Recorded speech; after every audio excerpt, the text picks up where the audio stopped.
I made a decision. I'm going back to school.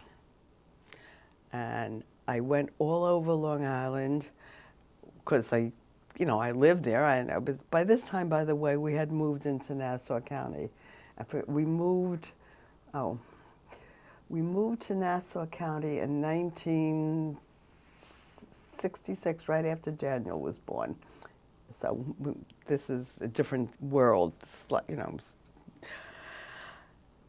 I went back to school. I decided I wanted to go back and get my psychology degree. And I was told, even at that late date, Queens College, Stony Brook, whatever I could afford, we don't have a lot of space for women coming back to school in psychology because we're giving preference to the men, the master's level of returning from the war and the like. And I was very disappointed. And someone said, try social work. I didn't even know what social work was.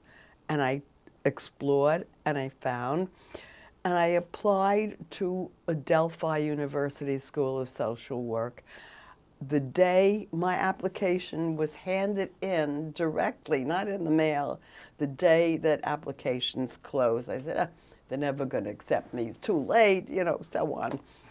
Of course, I was accepted. I had 2 most wonderful years, but it made me feel like an adult, like a person, like real.